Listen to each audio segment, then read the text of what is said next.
ನಮಸ್ಕಾರ ಸ್ನೇಹಿತರೆ.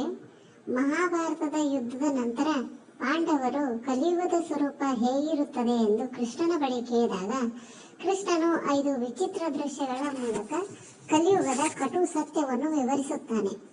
ಇಂದು ನಾವು ಅನುಭವಿಸುತ್ತಿರುವ ಈ 5 ಸತ್ಯಗಳು ಸಾವಿರಾರು ವರ್ಷಗಳ ಹಿಂದೆಯೇ ಶ್ರೀಕೃಷ್ಣನಿಂದ ನುಡಿಯಲ್ಪಟ್ಟಿದ್ದವು.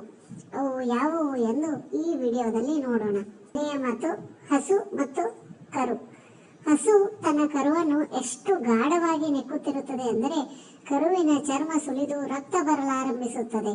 ಕಲಿಯುಗದಲ್ಲಿ ತಂದೆ ತಾಯಿಗಳು ತಮ್ಮ ಮಕ್ಕಳನ್ನ ಅತಿಯಾಗಿ ಪ್ರೀತಿಸ್ತಾರೆ. ಆದರೆ ಆ ಪ್ರೀತಿ ಎಷ್ಟಿರುತ್ತದೆ ಅಂತಂದ್ರೆ ಮಕ್ಕಳ ಸ್ವತಂತ್ರ ಬೆಳವಣಿಗೆಯನ್ನೇ ಕುಂಠಿತಗೊಳಿಸುತ್ತದೆ. ಅತಿಯಾದ ವ್ಯಾಮೋಹದಿಂದ ಮಕ್ಕಳ ಭವಿಷ್ಯವೇ ಹಾಳಾಗುವ ಸಂದರ್ಭ ಬರುತ್ತದೆ ಎಂದು ಕೃಷ್ಣ ವಿವರಿಸುತ್ತಾನೆ. 2ನೇ ಮಾತು, 2 ಸೊಂಡಿಲಿನ ಆನೆ ಅಂದ್ರೆ ಕಪಟತನ. 2 ಸೊಂಡಿಲಗಳಿರುವ ವಿಚಿತ್ರ ಆನೆ ಇದು ಮನುಷ್ಯನ ದ್ವಿಮುಖ ವ್ಯಕ್ತಿತ್ವವನ್ನು ಸೂಚಿಸುತ್ತೆ. ಕಲಿಯುಗದಲ್ಲಿ ಮನುಷ್ಯರು ಹೊರಗಡೆ ಒಂದು ಮುಖ, ಒಳಗಡೆ ಒಂದು ಮುಖ ಹೊಂದಿರ್ತಾರೆ. ಆಡುವ ಮಾತುಗಳೇ ಬೇರೆ, ಮಾಡುವ ಕೆಲಸಗಳೇ ಬೇರೆ. ಮೋಸ ಮತ್ತು ಕಪಟತನವೇ ಜಗತ್ತನ್ನ ಆಳುತ್ತೆ. 3ನೇ ಮಾತು, ರೆಕ್ಕೆಗಳ ಮೇಲೆ ವೇದವಿರುವ ಮಾಂಸಾಹಾರಿ ಪಕ್ಷಿ ಅಂದ್ರೆ ಪೊಳ್ಳು ಜ್ಞಾನ.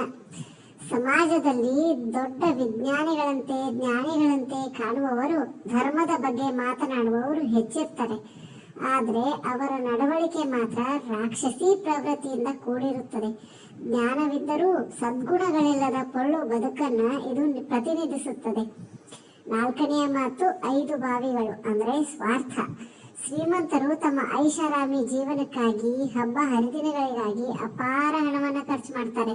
ಆದರೆ ಅವರ ಪಕ್ಕದಲ್ಲೇ ಇರುವ ಒಬ್ಬ ಬಡವ ಅಥವಾ ಹಸಿದವನಿಗೆ ಸಹಾಯ ಮಾಡಲು ಮಾತ್ರ ಮನಸ್ಸು ಬರುವುದಿಲ್ಲ. ಜನರ ಸ್ವಾರ್ಥ ಮನೋಭಾವಕ್ಕೆ ಇದು ಸಾಕ್ಷಿ. 5ನೇ ಮಾತೇನಪ್ಪಾ ಅಂತಂದ್ರೆ ಉರುಳುವ ಕಲ್ಲು ಮತ್ತು ಸಣ್ಣ ಗಿಡ ಅಂದ್ರೆ ಭಕ್ತಿಯ ಶಕ್ತಿ. ಕಲಿಯುಗದಲ್ಲಿ ಮನುಷ್ಯನ ನೈತಿಕ ಪತನವು ತಡೆಯಲಾಗದ ವೇಗದಲ್ಲಿ ಸಾಗುತ್ತದೆ. ಹಣ, ಅಧಿಕಾರ ಯಾವುದೂ ಈ ವಿನಾಶವನ್ನ ತಡಿಲಿಕ್ಕಾಗಂಗಿಲ್ಲ. ಆದರೆ ಕೇವಲ ಭಗವಂತನ ನಾಮ ಎಂಬ ಸಣ್ಣ ಗಿಡ ಮಾತ್ರ ಮನುಷ್ಯನನ್ನ ಈ ಪತನದಿಂದ ರಕ್ಷಿಸಬಲ್ಲದು.